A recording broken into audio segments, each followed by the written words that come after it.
Okay, Delta Stewardship Council is called to order. Take your seats. We have a quorum present on business. Okay, Mr. Ray, assemble your team, please, for this next stage.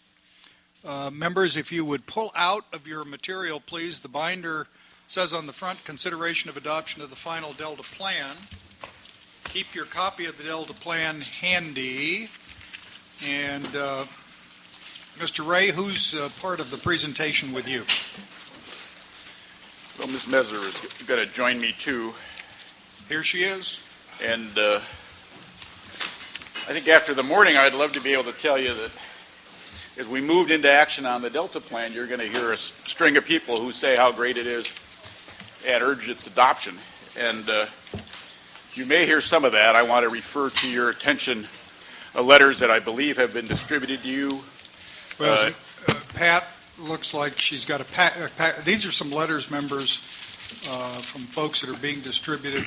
I'll reference them when I get it set. I'll reference them for purpose of the record.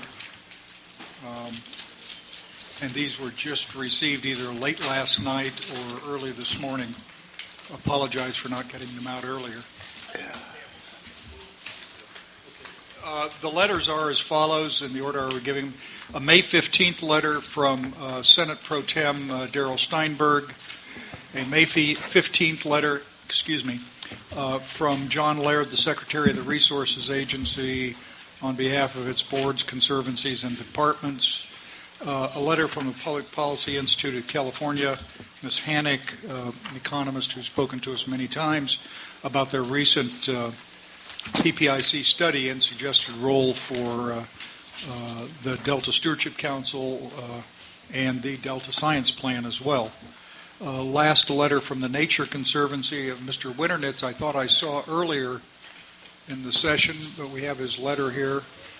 That is dated May 14th. And members, as these letters arrive, we'll give you copies as fast as we can, but we will also reference them, and they will be posted on the website as soon as we possibly can. I should probably point out that Mr. Kurt Miller seems to be here out of alleged retirement. Mr. Chairman, since yes. Jessica Pearson's sick, could Kurt come up and give the legislative report? Is she here too? No, she's home sick. So she's sick. Yeah. Oh, so Mr. Miller, would you like? We had to skip over the ledge report, but you could probably do it off the top of your head. Would you like to? You're looking much more tan than you even did before, Mr. Miller. A lot of golf, I suspect. Good to see you back. Okay, so we've got these letters, members, so take a look at the letters and read them as we go forward. Okay, Mr. Ray, talk to us about the second stage of the discussion on the Delta Plan. Yeah. Well, I think as those letters indicate, and we've been meeting with stakeholders over the last months. Most of them that we've talked to, some of them say, we like a lot of what's in the Delta Plan. Didn't do everything we wanted. There's a few things in it we hate.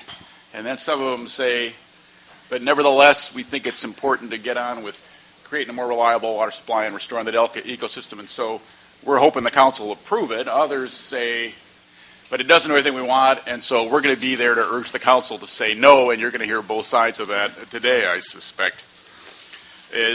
It was disappointing, but it didn't surprise us. I thought the PPIC report released last week that showed that overwhelmingly stakeholders and public officials and scientists in the Delta support the co-equal goals.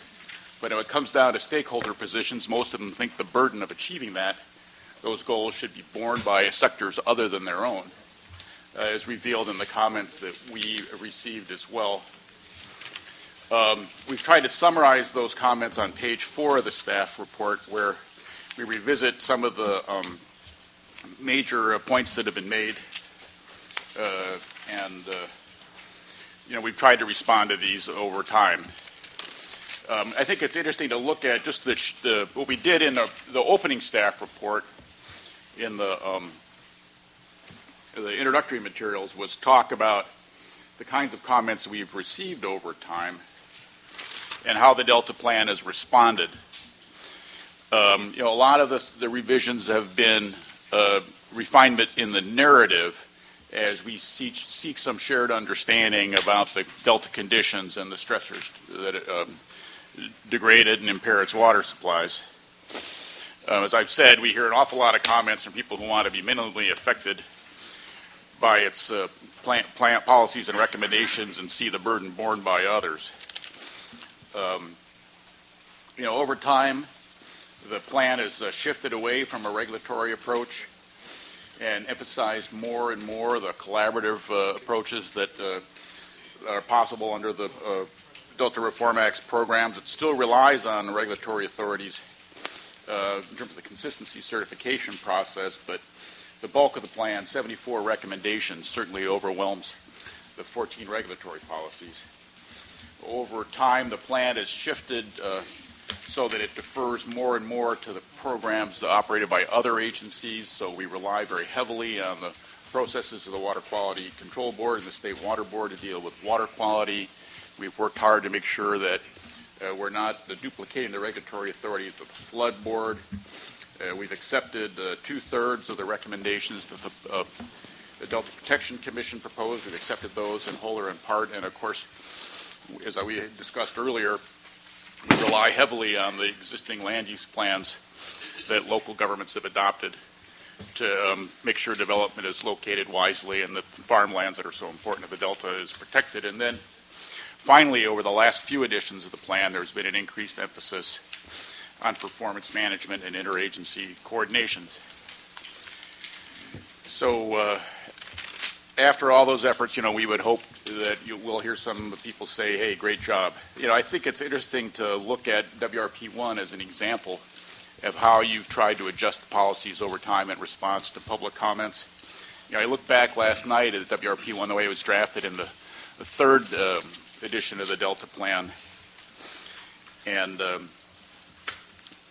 that had included a requirement that folks plan for a 3-year interruption in water supplies. That now has been changed to a recommendation that had required that there be particular rate structures to encourage efficiency. That's no longer required by the regulation and the policy.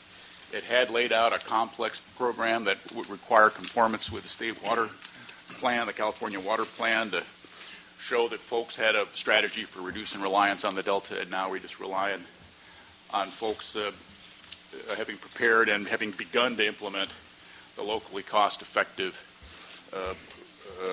recommendations of their urban water use management plan or agricultural water management plan. So in every controversial policy in the plan, I think, and with many of the recommendations, you can see those sorts of adjustments as we've sought to develop a plan that can meet people's needs while still being true to the Reform Act's requirements. So I think what we hope to do now is talk to you about what we've done so far.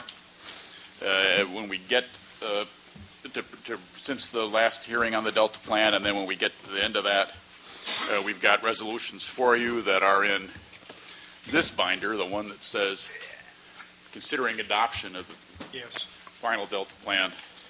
And the updated ones were given to us earlier in the meeting, or will be shortly, to make sure we're all operating with the same resolution. People have assured me that the resolution that is in this binder is identical to the one that was handed out to this Let's do that, Pat, if you would, if there's a subsequent, or if you guys have checked the resolution so that we know we're working from the same basis, that would be helpful. So with that,